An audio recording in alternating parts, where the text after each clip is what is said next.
ఈ వీడియో చాలా ఇంపార్టెంట్. థంబ్నెయిల్లో చూసుంటారు కదా, ఐఆర్సిటిసి అకౌంట్ ఎలా క్రియేట్ చేసుకోవాలన్నది ఈ వీడియో అన్నమాట. ఈ వీడియో అసలు మిస్ అవ్వకండి. మీకు ఆల్రెడీ అకౌంట్ క్రియేట్ చేయడం ఎలాగో తెలుసుంటే స్కిప్ చేసేయచ్చు. తెలియకపోతే క్లియర్ గా చూడండి చివరి వరకు, మీకైతే క్లియర్ కట్ ఐడియా అనేది వస్తుంది. సో మీరు ఏ ఏజ్ వాళ్ళైనా సరే మీకు ఐఆర్సిటిసి అకౌంట్ క్రియేట్ చేయడం అన్నది బేసిక్ నీడ్ అనమాట. మీరు ప్రతిరోజు అక్కడ దుక్కుకి ట్రావెల్ చేస్తూ ఉంటారు. మీరు ట్రైన్ టికెట్ బుక్ చేసుకోవాలంటే వేరే వాళ్ళని అడగాల్సిన అవసరం ఉండదు. నేను ఈ ఊరు వెళ్తున్నాను, నాకు టికెట్ బుక్ చేయండి అని అడగాల్సిన అవసరం ఉండదు. మీకు మీరే బుక్ చేసుకోవచ్చు. ఎందుకంటే ప్రజెంట్ డేస్ లో టెక్నాలజీ అనేది చాలా ఇంప్రూవ్ అయింది. సో అందరూ టెక్నాలజీలో ముందుకు వెళ్తున్నారు. సో మీరు కూడా టికెట్ ఎలా బుక్ చేయాలి అన్నది తెలుసుకోవాలి అన్న ముందు అకౌంట్ అనేది ఒకటి ఉండాలి మనకి, IRCTC account. So IRCTC account create చేయడం అనేది బేసిక్ నీడ్ అయిపోయింది. సో ఇప్పుడు మీరు మీ phone number or mail ID use చేసి ఐఆర్సిటిసి అకౌంట్ ఎలా క్రియేట్ చేసుకోవాలనేది నేను ఈ వీడియోలో చెప్తాను. చివరి వరకు చూడండి. మీకు కానీ ఈ వీడియో యూస్ఫుల్ అనిపిస్తే లైక్ చేయండి, మన ఛానల్ సబ్స్క్రైబ్ చేసుకోండి. ఇంక వీడియోలోకి వెళ్ళిపోదాం. ముందుగా మీ మొబైల్లో ఉన్న గూగుల్ క్రోమ్ బ్రౌజర్ అయితే ఓపెన్ చేయండి. ఇలా కనిపిస్తుంది. అక్కడ మీకు కనిపిస్తున్న సెర్చ్ బార్ లో ట్యాప్ చేయండి. ఐఆర్సిటిసి అని ఎంటర్ చేసి సెర్చ్ చేయండి. మనకి సెర్చ్ రిజల్ట్స్ లో ఇలా కనిపిస్తుంది. ఫస్ట్ వెబ్సైట్ అయితే క్లిక్ చేయండి. క్లిక్ చేసిన తర్వాత ఐఆర్సిటిసి హోమ్ పేజ్ అయితే ఓపెన్ అవుతుంది. దానిలో ఇలా హిందీ అండ్ ఇంగ్లీష్ అని కనిపిస్తుంది. మీరు ఇంగ్లీష్ అయితే సెలెక్ట్ చేసుకోండి. మీరు ఇలా ఫోన్ బ్రౌజర్ లో ఓపెన్ చేస్తుంటే ఇలా కీబోర్డ్ ఓపెన్ అయితే దాన్ని క్లోజ్ చేసేయండి. పైన ఉన్న 3 డాట్స్ ఉన్నాయి కదా లెఫ్ట్ సైడ్ లో, అవి క్లిక్ చేయండి. ఇలా కనిపిస్తుంది. లాగిన్ ఆర్ రిజిస్టర్ అనే బటన్ ఉంది చూడండి, అది క్లిక్ చేయండి. మీకు ఇలాంటి ఒక పాపప్ అయితే కనిపిస్తుంది. ఇప్పుడు రిజిస్టర్ మీద క్లిక్ చేయండి. ఇలా మళ్ళీ ఇంకో పాపప్ వస్తుంది, హిందీ ఆర్ ఇంగ్లీష్ అని. ఇంగ్లీష్ సెలెక్ట్ చేసుకోండి మళ్ళీ. సో ఇక్కడ మీకు అకౌంట్ క్రియేట్ చేయడానికి ఒక ఫామ్ అయితే డిస్ప్లే అవుతుంది. కొన్ని ఫీల్డ్స్ అయితే ఉన్నాయి, అవన్నీ మనం ఫిల్ చేయాలి. అంతకంటే ముందు మనకి పైన కొన్ని పాయింట్స్ అయితే డిస్ప్లే చేశారు, గైడ్ లైన్స్ లాగా. అవైతే మనం ఫస్ట్ క్లియర్ గా తెలుసుకుందాం. ప్రొఫైల్ క్రియేట్ చేసేటప్పుడు రాంగ్ ఇన్ఫర్మేషన్ ఇవ్వకూడదు. అలా అయితే అకౌంట్ డీయాక్టివేట్ అయ్యే ఛాన్స్ ఉంది. కొత్తగా అకౌంట్ క్రియేట్ చేసిన వెంటనే తత్కాల్ టికెట్ బుక్ చేయడానికి కుదరదు. రిజిస్ట్రేషన్ చేసిన రోజు మినహాయించి 4 రోజుల తర్వాత మాత్రమే తత్కాల్ టికెట్ బుక్ చేసుకోవడానికి అవకాశం ఉంటుంది. ఒకవేళ మనం ఆధార్ తో అథెంటికేషన్ చేసుకుంటే వెంటనే బుక్ చేసుకునే అవకాశం ఉండొచ్చు అని మెన్షన్ చేశారు. మనకి ఫస్ట్ ఫీల్డ్ వచ్చేసి యూజర్ నేమ్ అయితే ఇవ్వాలి.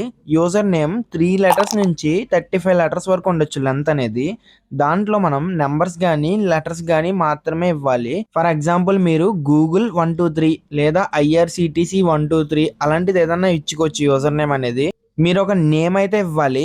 ఆధార్ అథెంటికేషన్ చేస్తారు కాబట్టి ఆధార్ లో ఎలా ఉందో సేమ్ అలాగే మీ నేమ్ అయితే ఇక్కడ ఇవ్వండి. ఒకవేళ నేమ్ కొంచెం మిస్ మ్యాచ్ ఉన్నా తర్వాత టికెట్ బుకింగ్ చేసుకునేటప్పుడు ఇబ్బంది అవుతుంది. సో ఆధార్ అథెంటికేషన్ కోసం ఎగ్జాక్ట్ గా ఆధార్ లో ఉన్న నేమే ఇవ్వండి. ఇప్పుడు మన అకౌంట్ కి ఒక పాస్వర్డ్ సెట్ చేసుకోవాలి. పాస్వర్డ్ సెట్ చేయడానికి కొన్ని రూల్స్ అయితే ఉంటాయి, మనకి కింద డిస్ప్లే చేస్తున్నారు చూడండి. Minimum 11 to maximum 15 characters allowed. అంటే మనం 11 లెటర్స్ కంటే తక్కువ ఇవ్వకూడదు, అలాగే 15 లెటర్స్ కంటే ఎక్కువ కూడా ఇవ్వకూడదు.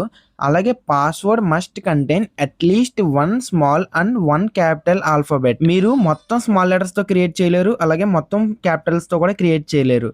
ఒక ఆల్ఫాబెట్ స్మాల్ ఉండాలి, అలాగే ఒక క్యాపిటల్ ఆల్ఫాబెట్ కూడా ఖచ్చితంగా ఉండాలి. నెక్స్ట్ రూల్ వచ్చేసి ఒక నెంబర్ అయితే ఖచ్చితంగా ఉండాలి, అలాగే ఒక స్పెషల్ క్యారెక్టర్ కూడా ఉండాలి. పాస్వర్డ్ లో ఈ సీక్వెన్స్ అయితే మెన్షన్ చేయకూడదు. మనం అసలు 000, 111, 123 ఇలాంటి నంబర్స్ అయితే లైన్ గా ఇవ్వకూడదు. ఒక ఎగ్జాంపుల్ పాస్వర్డ్ చూసుకుంటే గూగుల్ 123, గూగుల్ ని G క్యాపిటల్ పెట్టుకోండి, GOOGLE @123 ఇచ్చారనుకోండి.